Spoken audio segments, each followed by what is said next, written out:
So అయితే మేము ఆ టైంలో కిరణ్ అబ్బవరాన్ని చూసి అంటే నాట్ ఓన్లీ వేదిక మీద ఉన్న నాగ చైతన్య ఇంకా వేదిక మీద ఉన్న వాళ్ళే కాదు చాలామంది అరే ఇతనికి ఒక హిట్ వస్తే బాగుండని చెప్పి మేము ఫీల్ అయ్యాం బేసిక్గా. సో అంటే అప్పుడున్న ప్రెషర్ అంటే మీకు అంటే ఒక హిట్లు వస్తున్నాయి కానీ రెస్పెక్ట్ లేదన్న ఇబ్బందా, లేదంటే కనుక నన్ను హీరోగా గుర్తించట్లేదన్న ఇబ్బంది ఏంటి ఆ టైంలో? మీరు మీరు మీ ఇబ్బంది ఏంటి? అసలు ఇబ్బంది ఏం లేదన్న, అంటే మీరు అంత ఫీల్ అయ్యి అంటే ఎందుకంటే ఎప్పుడు మీరు మీ పర్సనల్ విషయాలు పెద్ద షేర్ చేసుకోరు, అలాంటిది ఆ స్టేజ్ మీద మీ మదర్ గురించి చెప్పి నేను నిజం చెప్తున్నాను కదా, మాకే అనిపించింది అరే ఇతను ఇలా మాట్లాడినందుకని ఒక హిట్ వస్తే బాగుండి అనిపించింది యాక్చువల్గా.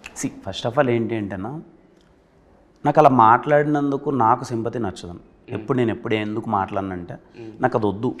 ఇక్కడ మనం ఎందుకు వచ్చాం, మన కష్టం మీద పడాలి, మన కష్టం నచ్చి టికెట్ తెగాలి, మన వర్క్ నచ్చి తెగాలి. నేను ఒకరి ఫ్యాన్ అను ఇంకొక హీరోని వాడుకోను ఇంకోటో అది పర్సనలీ నాకు వద్దు, అది నాకు నచ్చదు. నేను అందుకే ఎప్పుడు చెప్పుకోను నా గురించి కానీ ఇదేని ఎప్పుడు చెప్పలేదు. ఆ విషయానికి వచ్చేసరికి ఏమైంది అని అంటే సినిమా చాలా క్రూషియల్ టైంలో పడుతుంది, ఎవరు బిలీవ్ చేయట్లేదు, ఒక కాంపిటీషన్లో వస్తుంది. అండ్ ఇంకొకటి నేను నా జర్నీ అంతా చూస్తూ వస్తున్నాను కదా, నాకు తెలిసి ఎవరెంత పడ్డారో నాకు తెలియదన్న. కృష్ణానగర్కి వచ్చి ఒక సాఫ్ట్వేర్ జాబ్ మానేసి ఇక్కడికి వచ్చి ఒక టీ డబ్బులకు లేని సినారియో దగ్గర నుంచి నేను చూశాను, నేను పడ్డానని. కానీ బయట ప్రొజెక్షన్ వేరేలా వెళ్ళిపోతుంది. ఎదుటో నన్ను చూడడం ఎలా చూస్తున్నాడంటే ఏదో పెద్ద వీడు ఎవరో బ్యాక్గ్రౌండ్ ఉండొచ్చాడు, ఎవరో ఏదో ఉండొచ్చాడు అనే పర్సెప్షన్ వెళ్ళిపోతుంది. దాన్ని నేను ఎప్పుడు ఖండించలేదు, ఎప్పుడు దాన్ని అడ్రస్ ఎక్కువ చేయలేదు. అవసరం లేదు, నా పని నేను చేసుకుంటూ వెళ్దాం, ఎందుకు వచ్చిందని. బట్ అది ఆగట్లేదు ఎక్కడికి, అది రోజు రోజుకి పెరిగిపోతున్నాయి. మనల్ని చూసే పర్సెప్షన్ రాంగ్ వేలో వెళ్ళిపోతుంది. ఇంకా నాకు అది ప్లాట్ఫామ్ అనిపించింది, అరే నేనేంటో ఒకసారి చెప్దాం ఆడియన్స్కి. వాళ్ళు వింటారా, అర్థం చేసుకుంటారా, చేసుకోరా అన్నది secondary thing. But this is what I'm. ఇప్పుడు నేనేంటి అని చెప్పుకోవడంలో అసలు తప్పే లేదు.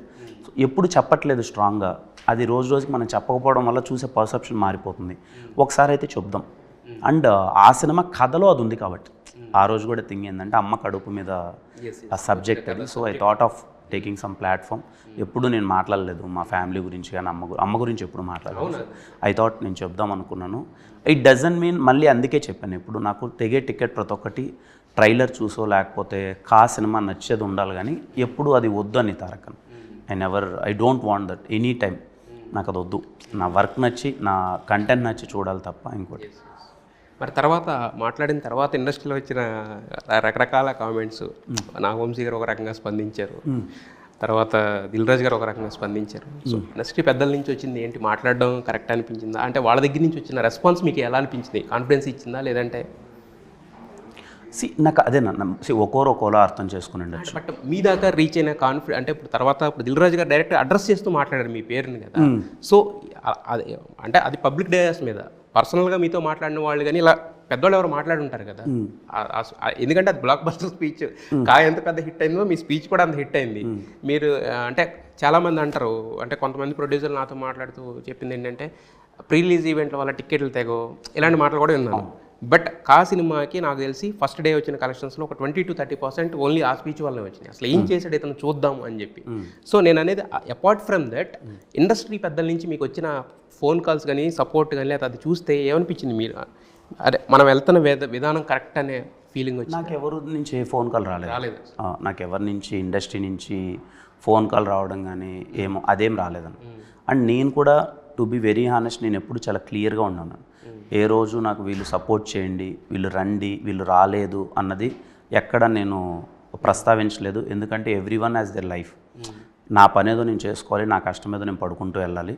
వీలైతే దారిలో మనం వెళ్ళే ప్రాసెస్లో ఆ రోజు వాళ్ళు ఫ్రీగా ఉండో లేకపోతే మనకు సింక్ అయ్యో వాళ్ళు వచ్చి మనకు సపోర్ట్ చేసినా, లేకుంటే ఈరోజు నేనున్న స్థాయి కన్నా ఇంకెవరైనా తక్కువలకు నేను సపోర్ట్ చేసినా, it's part of all friendship and game.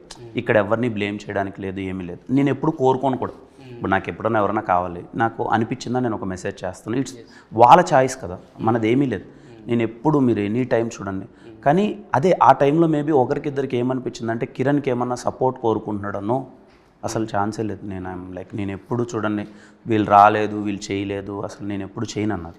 మీరు అలా చేయరు అంటే నేను అంటూ అదే మీ గుడ్ థింగ్ అదే, బట్ కోరుకుంటాలో కూడా తప్పలేదు కదా. మన కోరుకోవడం అంటే నేను ఎప్పుడు ఆడియన్స్ నుంచే కోరుకుంటాను.